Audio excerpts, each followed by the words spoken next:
출애굽기 20장 18절부터 26절까지 말씀으로 큐티인 제목은 두려워하지 말라입니다.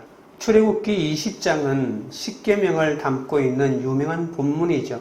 성경에는 십계명이라는 명칭은 없습니다. 모세가 하나님에게 두 번째 돌판을 받을 때 언약의 말씀, 곧 10마디 말씀을 기록하였다고 하는 구절에서 십계명이라고 하는 말이 나온 것입니다. 10마디 말씀은 히브리어로는 아세레트 하드바림입니다. 히브리어 10마디 말씀을 십계명이라고 부르는 것은 구약 성경의 헬라어 번역인 70인역에서 데카로그라고 십계명이라고 번역했기 때문이죠. 그래서 우리말 성경에도 십계명이라고 한 것입니다. 십계명은 하나님과 이웃을 사랑하라고 주신 하나님의 사랑이죠. 그리고 거룩하신 하나님 앞에 인간이 얼마나 악하고 엄란한 죄인인지를 깨닫게 하시려는 하나님의 공의이기도 합니다. 이 하나님의 사랑과 공의는 예수님의 십자가에서 완성되었습니다. 나 외에 다른 신들을 두지 말라고 하신 첫 계명을 지키지 않고 학벌과 외모, 물질 대신을 숨기면 나머지 9계명도 지킬 수 없습니다. 하나님은 우리에게 애굽에서 종노릇하고 출애굽할 때 홍해가 앞을 가로막는 고난을 겪게 하심으로 하나님이 계셔야 할 자리에 있던 다른 모든 신들을 내려놓게 하시는 거죠.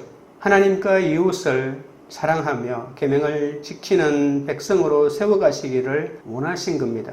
오늘은 시내산에서 하나님을 만난 백성들의 반응과 하나님을 예배하는 방법에 대하여 알려주십니다. 첫째는 죽을까 하나이다입니다. 18절 19절입니다. 뭇백성이 우레와 번개와 나팔소리와 산의 연기를 본지라 그들이 볼 때에 떨며 멀리 있어서 모세에게 이르되 당신이 우리에게 말씀하소서 우리가 들으리이다. 하나님이 우리에게 말씀하시지 말게 하소서 우리가 죽을까 하나이다. 십계명이 선포되는 동안 시내산 주변은 온통 연기와 번개와 천둥이 가득했습니다. 번개는 창세기 15장에서 하나님이 아브라함이 둘로 갈라놓은 짐승들 사이를 지나가며 태우실 때의 모습을 묘사하는 단어이기도 하죠. 이 번개는 하나님의 현현을 사람들이 직접 볼 수 있고 느낄 수 있는 물리적인 현상으로 드러났습니다. 시내산에서 이스라엘에게 임하신 하나님은 아브라함과 이삭과 야곱의 하나님이 그들과 약속을 지키기 위해 후손을 찾아오셔서 약속하신 대로 언약을 체결하시는 겁니다. 평생 처음으로 이런 광경을 본 이스라엘 백성들은 무서운 우레와 번개와 나팔 소리가 나는 가운데 놀라운 위엄과 권능으로 시내산에 임재하신 하나님 앞에 두려워하며 떠는 것이죠. 이 번개는 언약을 체결하시는 그 하나님, 그런 의미로 나타난 것인데 백성들은 무서워 떨었던 겁니다. 산에서 조금 떨어진 곳에서 이 모든 일을 목격하고 있으면서도 이렇게 공포에 사로잡히는 것으로 보아 하나님의 현현은 정말 대단했던 것 같습니다. 이스라엘은 모세에게 하나님이 자신들에게 직접 말씀하시지 않게 해달라고 간청합니다. 이스라엘은 하나님이 자신들에게 직접 말씀하시지 말고 모세 혼자 하나님의 말씀을 듣고 와서 자신들에게 전해주는 방식을 택해달라고 하는 거죠. 그것은 하나님을 대면하여 자신들이 죽을까 염려했기 때문입니다. 모세가 하나님의 말씀을 중개하면 그 말씀에 어떤 문제도 제기하지 않고 그대로 순종하겠다고 하는 결단이 있는 겁니다. 하나님의 음성을 직접 듣고 너무 두려워서 생명의 위협을 느끼고 있습니다. 20절입니다. 모세가 백성에게 이를 때 두려워하지 말라. 하나님이 임하심은 너희를 시험하고 너희로 경외하여 범죄하지 않게 하려 하심이니라. 모세는 두려움에 떨고 있는 백성들에게 두려워하지 말라고 합니다. 평소에 경건하고 거룩한 삶을 살았다면 하나님의 현현을 전혀 두려워할 필요가 없습니다. 그러나 이스라엘의 경우에 삶이 경건하지 못했기 때문에 하나님은 그들에게 두려운 분이 되신 것이죠. 경건하게 살았다면 하나님의 현현은 기쁨과 즐거움으로 가득한 잔치와 교제의 시간이 될 것입니다. 하나님을 직접 만나는 순간 두려워 숨지 않고 담대히 은혜로운 주님의 보좌 앞으로 나아갈 수 있는 그런 삶을 살아야 합니다. 21절입니다. 백성은 멀리 서 있고 모세는 하나님이 계신 흑암으로 가까이 가니라. 모세는 하나님이 시내산에서 이스라엘을 찾아오신 것은 이스라엘이 하나님에 대한 경건한 두려움에 휩싸이도록 하기 위함이라고 합니다. 삶에서 하나님에 대한 경건한 두려움이 있을 때 그만큼 신앙생활을 제대로 할 수 있죠. 하나님을 두려워하는 마음이 죄를 덜 짓도록 하는 것도 사실입니다. 모세는 백성의 간곡한 호소에 하나님의 말씀을 듣고 백성들에게 중개해 주기로 합니다. 모세는 백성을 기로하고 홀로 하나님이 계시는 곳으로 향합니다. 모세의 중개 역할은 한 번으로 끝나지 않죠. 제사장과 예언자를 통해 이스라엘에게 영구적으로 존재할 이 중개자의 시범을 보이고 있는 것입니다. 하나님의 음성을 먼 발치에서 듣고도 이렇게 두려워 떠는 백성을 보면 하나님의 거룩하심이 얼마나 대단한지 짐작할 수 있습니다. 하나님을 만난 사람들은 삶이 바뀔 수밖에 없죠. 사람을 심히 두렵고 떨리게 하는 거룩하신 하나님을 만난 사람들이 어떻게 무책임하고 부도덕한 삶을 계속 살 수가 있겠습니까? 절대로 그럴 수는 없습니다. 하나님을 만난 사람들의 삶에 선한 열매가 맺힐 수밖에 없죠. 삶 속에 선한 열매가 없으면서도 하나님을 만났다고 말하는 사람은 거짓말하는 것이죠. 이스라엘 백성들은 하나님 앞에서 자신들이 얼마나 보잘것없는 존재이고 죄인인지를 깨달았습니다. 우리와 번개 같은 사건 가운데서 말씀으로 하나님을 만나 자기 죄를 회개하고 하나님의 구원을 사모하게 된 사람만이 하나님 앞에 설 수 있습니다. 적용 질문 드립니다. 우레와 번개와 나팔 소리 같은 두려운 사건 가운데 하나님을 만나게 된 간증이 있습니까? 둘째는 너희를 위하여입니다. 22절입니다. 여호와께서 모세에게 이르시되 너는 이스라엘 자손에게 이같이 이르라.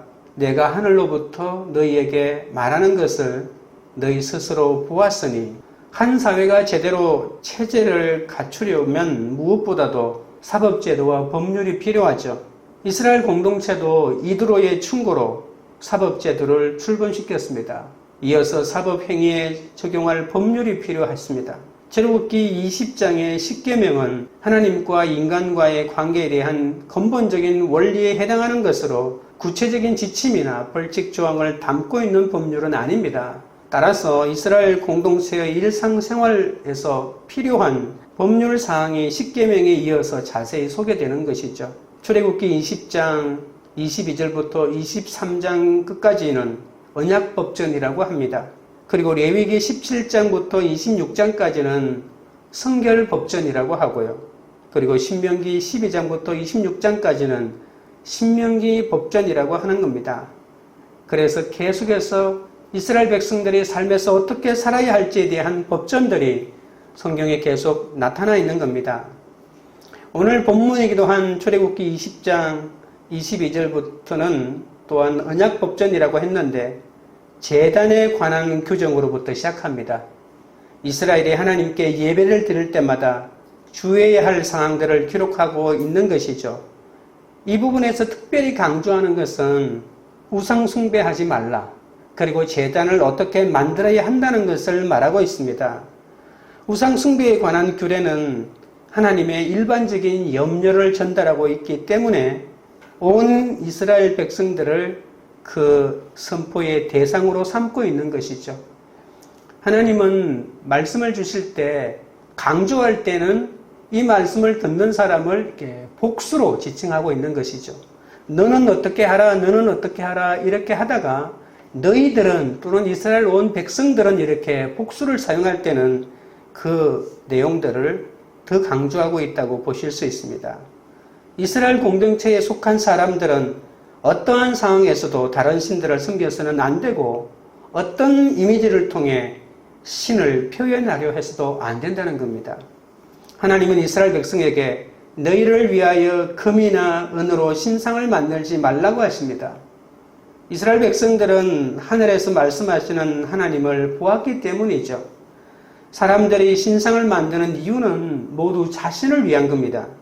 그래서 평안할 때는 우상을 섬기다가 어려움이 닥치면 금방 그것을 버리게 되는 거죠. 여호와는 만들어진 신이 아니라 하늘로부터 우리에게 말씀하시는 분이십니다.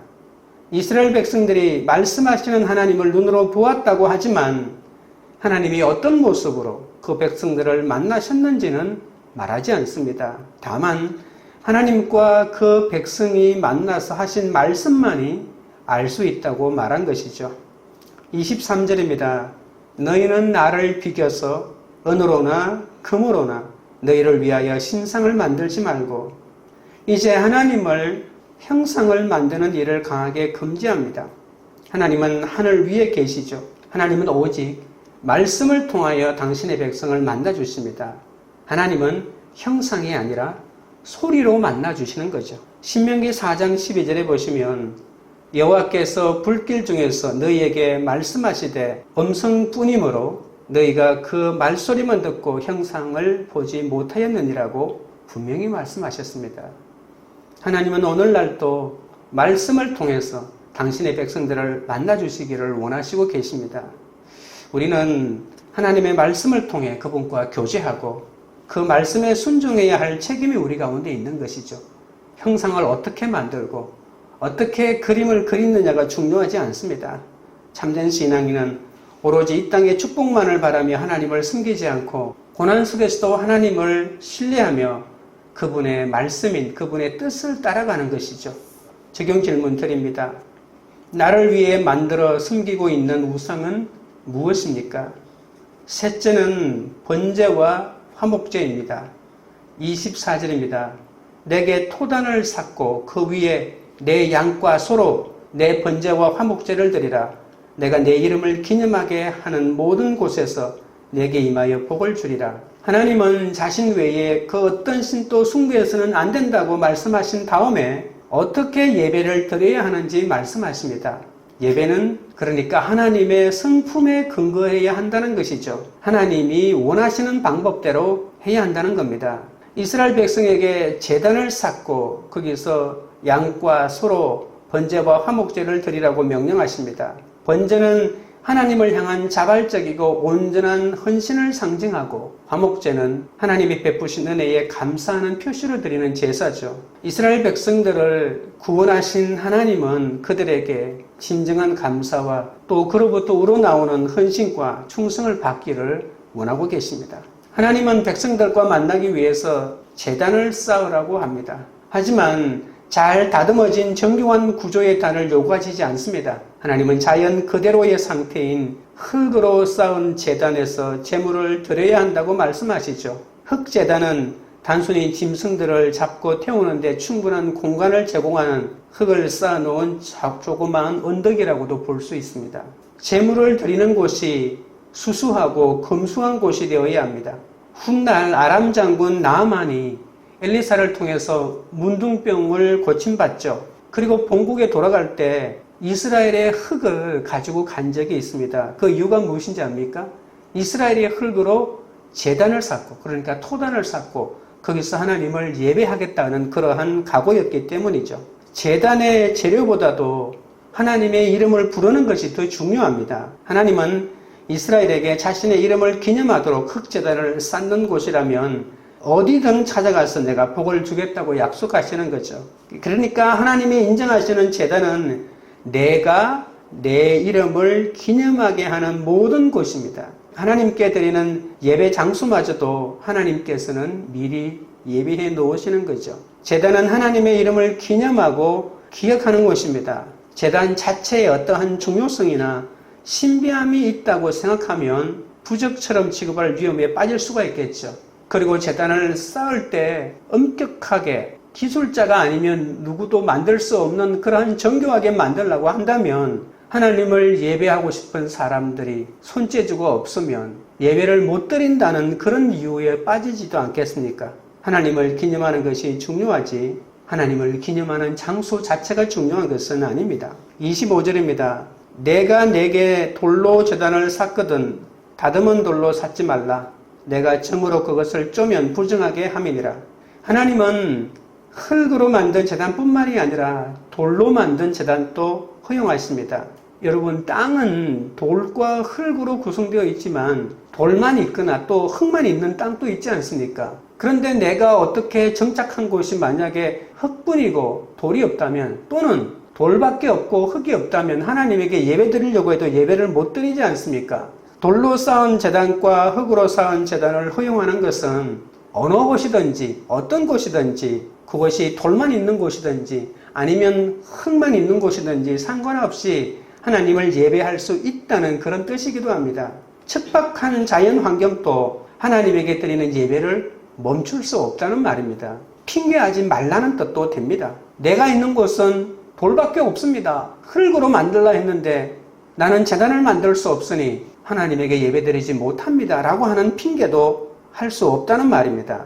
그러나 사람이 다듬은 돌로 사용해서는 안 됩니다. 돌을 다듬는 연장이 어떤 것인지 정확하게 알 수는 없지만 쇠로 만든 정이라고 볼 수가 있겠죠. 정으로 돌을 다듬으면 돌이 부정해진다고 합니다. 그러니까 절대로 있는 돌 그대로 만들지 그것을 다듬거나 거기에 문양을 새기는 그런 일을 하지 말라는 겁니다. 하나님은 왜 제단 돌에 정을 사용하는 것을 금하셨을까요? 유대 문헌에 보시면 새로 만든 칼이나 창이 전쟁에서 사람을 죽이는 데 사용하기 때문에 쇠는 사람의 수명을 단축하기 위해서 창조되었다고 주장합니다.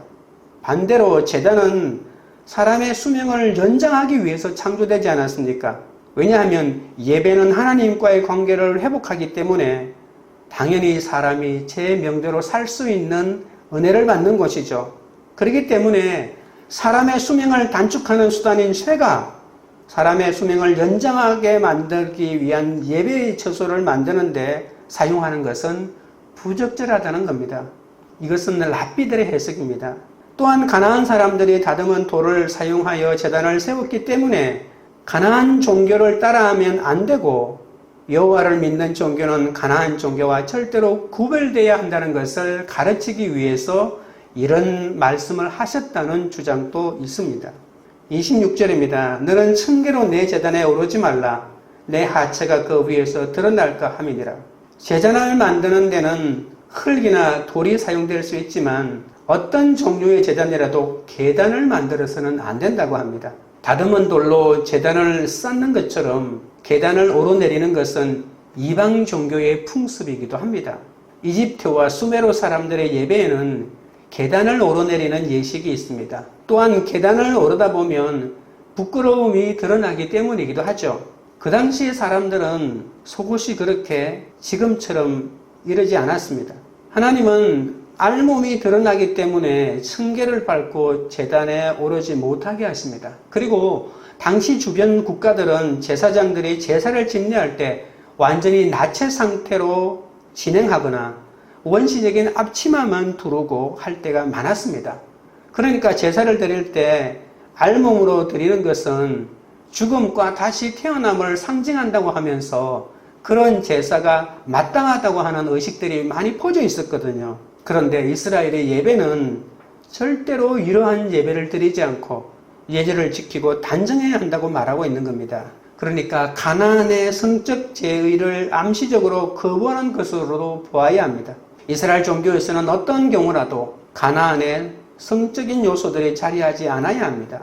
여호와 하나님을 예배할 때 어떤 가나안의 성적인 요소도 끼어들면 안 되는 거죠. 하나님의 제단은 인간의 욕망을 채우려는 이방적인 요소가 자리해서는 안 됩니다. 자신의 마음에 맞춘 인위적인 치장도 절대로 어울리지 않습니다. 인간의 불순한 의도와 더러운 손때가 덜 묻은 하나님의 마음에 합한 자연스러움이 보존되어 있어야 하는 거죠. 아무리 끝으로 신실한 척 흉내를 내어도 하나님께 삶으로 온전히 헌신하지 않는다면 그것은 공허한 신앙 고백일 뿐입니다. 날마다 말씀을 묵상하며 하나님께 드리는 삶의 예배야말로 나의 온전한 신앙 고백이 되어야 할 것입니다. 적용 질문 드립니다. 매일 자발적이고 기쁜 마음으로 말씀을 묵상하고 있습니까? 기도드리겠습니다. 하나님 아버지, 이스라엘 백성은 하나님 앞에서 자신들이 얼마나 보잘것없는 존재이며 죄인인지를 깨달았습니다. 저는 우려와 번개 같은 두려운 사건이 나타나면 무서워 떨기만 했습니다. 우레와 번개와 나팔소리 같은 두려운 사건은 저를 멸망시키기 위한 것이 아니라 그 가운데서 하나님을 인격적으로 만나는 은혜의 사건이 된다는 것을 깨닫게 하여 주시옵소서. 우레와 번개 같은 사건에서 하나님의 말씀을 듣게 하시고 하나님을 만나 내 죄를 회개하며 하나님의 구원을 사모하도록 인도하여 주시옵소서. 하나님의 말씀을 듣는 사람은 하나님과 교제하며 그 말씀에 순종해야 할 책임이 있다고 했습니다. 이 땅의 축복만을 바라지 않게 하시고 하나님을 온전히 섬기며 고난 속에서도 하나님을 신뢰하며 그분의 뜻을 따라가도록 붙들어 주시옵소서. 우리를 위해 우상을 만들지 않게 하시고 매일 자발적이고 기쁜 마음으로 말씀 묵상의 번제와 화목제를 드리게 하옵소서. 아무리 끝으로 신실한 척 흉내를 내어도 하나님께 삶으로 온전히 헌신하지 않는다면 공허한 신앙 고백이라고 하셨습니다. 날마다 말씀을 묵상하며 하나님께 드리는 삶의 예배가 온전한 신앙 고백임을 깨닫게 하여 주옵소서. 관계 우리들 교회가 우레와 번개와 나팔 소리 같은 두려운 사건 가운데서도 하나님을 만나는 간정이 넘치는 공동체가 되게 하옵소서. 자신을 위해 우상을 만들어 섬기지 않게 하시고 매일 자발적이고 기쁜 마음으로 말씀을 묵상하며 주님과 동행하는 그런 공동체가 되도록 역사하여 주시옵소서. 예수 그리스도 이름으로 기도드리옵나이다. 아멘.